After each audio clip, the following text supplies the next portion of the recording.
Hey guys, welcome to Jaxbeautifulyou. My name is Jackie. Thank you so much for clicking on my thumbnail today. Welcome to my channel. I really appreciate you being here. Today's video, we're going to talk about the house of Xerjoff. Xerjoff is one of my favorite perfume houses. I don't love everything from the brand, but I love a lot of things from the brand. I obviously haven't tried all of them, so not every Xerjoff is going to be in this video, but I'm only going to talk about the ones that I've tried, the ones I don't like, the ones I do like. I am going to rank these fragrances today from my least liked to my most loved. And without further ado, let's get into this video.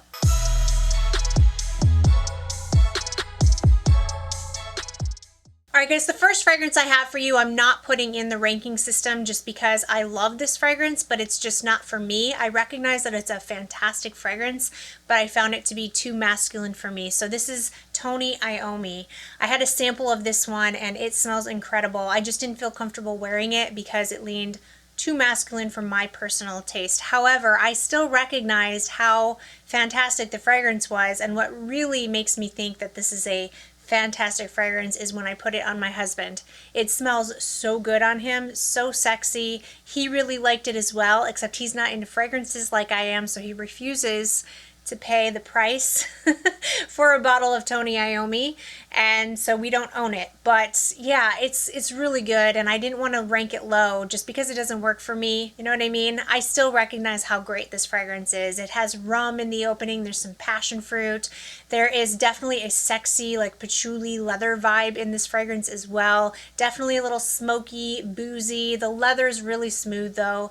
Very easy to wear. It didn't smell harsh or cold or sharp, but there's also some sweeter notes in here as well. I believe there's caramel in this fragrance. And I know lots and lots of women who love that fragrance as well. So if you're a woman who likes unisex fragrances and you don't mind a little bit more of a masculine leaning fragrance, definitely get your nose on it. It's definitely worth checking out. Really, really good performance. All right, guys, so I have 10 fragrances here to talk about today. In the number 10 spot, we have Erba Pura. I don't own a bottle of this one because I truly dislike this fragrance. This one smelled to me like an overripe, fruity, musky fragrance. And normally I love fruity, musky fragrances, but this one just did not work out for me. The musk in here is very screechy on my skin, and it really just was overpowering. This is a fantastic performing perfume. No one will ever say this is a weak performing perfume because this is a beast, an absolute beast. It will fill up a room. People are going to be able to smell you. Now, some of my friends here on YouTube, they love this perfume and they say that it is a compliment getter for them. So maybe on their skin it just smells better, but on me it is a hot mess. It is overripe fruits that almost smell rotten, and then very, very musky, harsh, very sharp, screechy, almost scratchy feeling. I just really didn't like it. It made me feel like I had a very uncomfortable, scratchy sweater on. And I didn't like it at all. So unfortunately, Erba Pura is a no for me. One of the Xerjoffs that I don't like. In the number 9 spot for me is one that so many people love. This is Accento Overdose. So many people love it, and I wish I loved it because the bottle is freaking amazing. That all gold bottle, it looks so luxurious, and I want that bottle in my collection, and I was crossing my fingers when I got my sample and hoping that I would love it, but I just don't. I actually had a pretty decent sized decant of this fragrance, and I was just so disappointed when I tried it because it is very green. It's a white floral and green fragrance, and I just cannot deal with the base of this fragrance. The base has pine and eucalyptus in it, and I don't like that at all. I am not a pine eucalyptus kind of person. I don't like those type of green notes. They smell and feel very sharp and harsh to my nose, and on my skin they kind of amplify, and it just isn't for me. So unfortunately, I did not enjoy this fragrance at all, but I will say I know lots and lots of people who do love this fragrance. Unfortunately, Accento Overdose is a pass for me. Oh, you know what? I just realized I can't count. I have another one that I forgot about. I actually did own this fragrance, but then I decluttered it because I knew it wasn't going to be for me. This is Cruz Del Sur II. I blind bought this one. and I ended up selling it about a week after I purchased it, a week after I got it in. I gave it a good shot. I gave it a good couple of wears because I didn't hate it, but it ended up not being for me. A lot of people said that it was like a mango milkshake, and it is. It's very lactonic, it's very creamy, it has that delicious kind of milkshake vibe, and definitely mango is present, and it smells like a realistic mango, but not too sweet. I felt like it would be good for the summertime. And I did almost really like the fragrance, but there was one note in the fragrance that I did not like, and I wasn't 100% sure what it was. There was mango, there's guava, there was pineapple. I liked that part, that tropical, yummy, fruity part of the fragrance I really liked, and I really liked the milky notes in the fragrance as well, that milkshakey vibe. There's dried fruits in there. I liked all of that. There was one note that was running through the vein of the fragrance that was just ruining it for me, and I think I've narrowed it down to it being the violet leaf. I do not get along with violet, and I usually don't get along with violet leaf. It wasn't a scrubber. I wore it for the entire day, and when I first put it on, I was like, okay, I like this. I like it, but by the end of the day, I was like, no, that note is just getting on my nerves and I don't like it. So Cruz Del Sur II has been decluttered. It is a no for me. Oh my gosh, you guys, I just realized I forgot another one.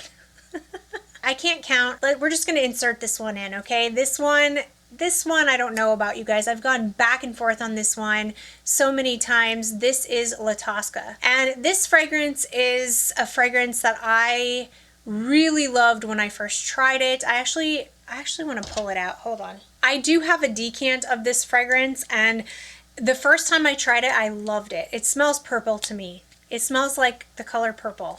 And I go back and forth. I really loved it the first time, and then I went back and I wore it again, and then I was picking up more of those notes that I don't like. So there's eucalyptus in here and there's violet leaf in here, I believe, and I keep going back and forth. Sometimes I spray it and I absolutely love it, and the eucalyptus and the violet leaf don't bother me, and then sometimes I spray it and they do bother me. Sometimes it's too much, it's too sharp, it's too harsh, it's too green, and I just kind of go back and forth on this fragrance. And this is a maybe for me. Like, I want to keep playing with it. I think it's a no, actually. I remember telling you guys when I first tested this out that this was a yes, a 100% yes. I was in love, but now that I've worn it a few more times, I'm changing my mind.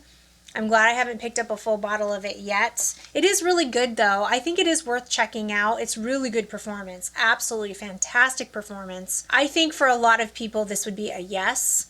But if you're sensitive to green notes like I am, you definitely need to try it first, because I'm starting to think this is a no for me. All right, guys, all the rest of the Xerjoffs I'm going to talk about today I actually own and absolutely love. This is going to be brutal. The ranking from here on out is going to be absolutely brutal for me because I love these fragrances. I don't even know how I'm going to rank these. But yeah, just know that every single one of these from here on out in the video are loves for me, and I think they're fantastic. And I really want to put all of them in the #1 spot. But they have to go somewhere. We have Bouquet, Ideale, Ideale. I'm not sure if it's Ideale or Ideale. But this is... I hate putting this so low because this is absolutely fantastic. This is a very woody fragrance, and I'm surprised I love it as much as I do, but this is sexy. There's some nutmeg in here, there's some cinnamon. It's warm, spicy, and woody. My husband loves this one on me. I remember when I first got this, he commented on how good I smelled, and I never forgot that. I usually try to take a mental note of when my husband says he loves a perfume, because he doesn't always say that. I feel like this would make a great fall, winter, sexy kind of date night scent. I haven't been wearing this one at all lately though. I don't reach for it a ton. I'm not always in the mood for this level of woody fragrance. This isn't my typical scent profile, but I do really like the way this one smells. I don't wear it as much as I do the others, but I still think it's really, really good. So that is Bouquet Ideale. All right, this next one, I don't even know how I can put this so low, but I'm just going to.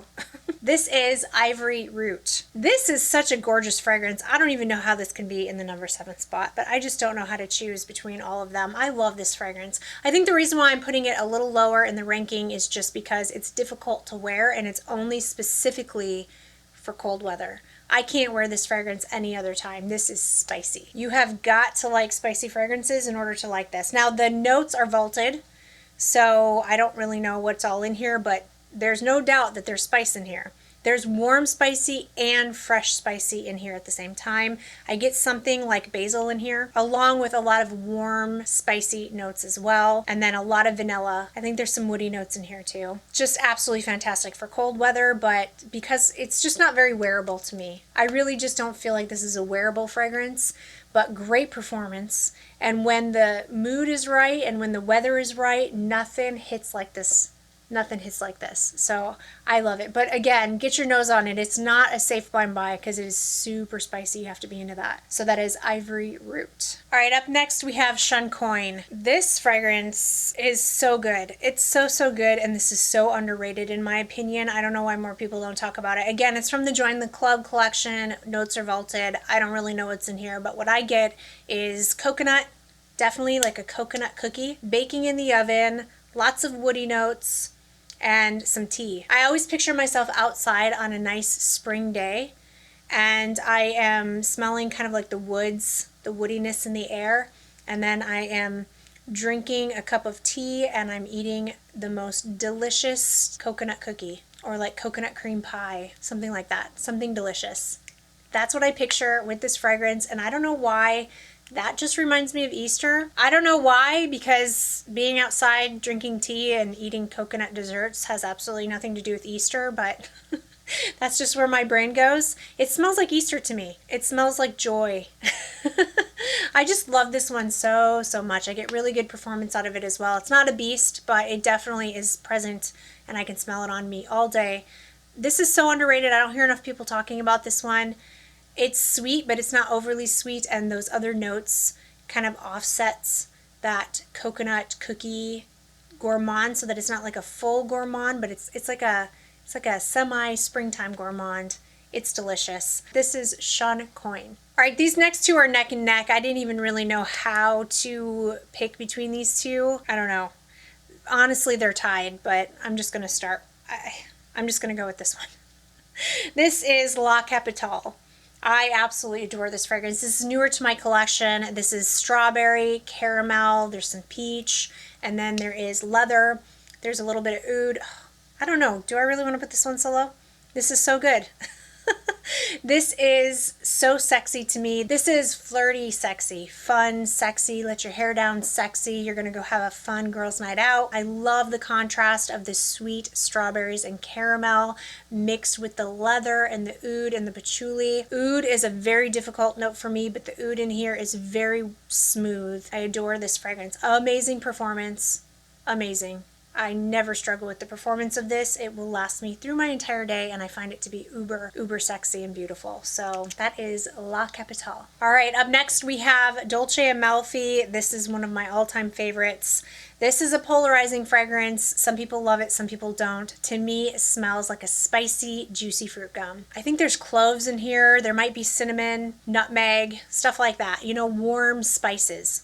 But then there are a lot of juicy fruits in here. There's quince in here. It smells so juicy and sweet. And yeah, that's what it smells like. It smells like a spicy, juicy fruit gum. That's not everybody's cup of tea, I understand. Not everybody wants to smell like a spice. I mean, it doesn't smell like a photorealistic spicy, juicy fruit gum, but it definitely gives me those vibes. To me, it still smells like a perfume. Performance is absolutely outstanding. I did wear this in the summertime. This used to be in my mind just like a fall winter fragrance, but I'm starting to realize I can wear this all year round. It does perform really well in the heat, and the juiciness, the fruitiness, the quince comes out even more in the hot weather. That is Dolce Amalfi. All right, up next we have Starlight. I am so in love with this fragrance, but I haven't been wearing it a ton just because this is very fall winter to me. But I adore this. This smells like the holidays. This smells like Christmas in a bottle. This is a cardamom bomb. You have to enjoy cardamom to like this. To me, this smells very gourmand.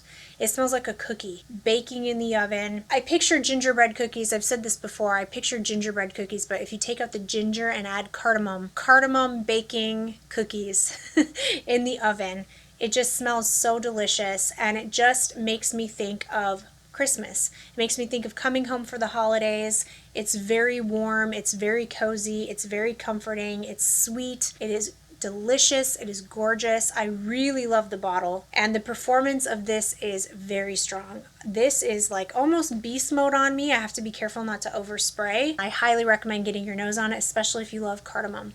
So that is Starlight. I honestly don't know how to pick between the next two. I don't even know why I decided to do this video. Why did I even want to put myself through this? Because I honestly feel like I'm having to choose between my children right now. And yeah, I don't know, guys. It just depends on the season. It depends on the season. All right, up next we have Italica. If it's wintertime, this would probably be in the #1 spot, but since it's summer, the other one's gonna be in the #1 spot. But I adore this fragrance. This is one of my favorite gourmands in my collection. I haven't smelled this in forever. Oh my God, it's so good. If you love sweet fragrances, if you love nutty fragrances, if you love almond, I get this like cherry, there's no cherry in here, but I get like a cherry amaretto, almost like a liqueur in the opening of this fragrance. It smells, I think it's from the almond. You know, almond can come across as cherry sometimes, but definitely some boozy quality to this somehow, even though there's no booze in here. There's toffee in here. Love that. There's a lot of saffron in here as well, which I think is why some people don't like this. It's also very lactonic. It has a milk note in here that I love.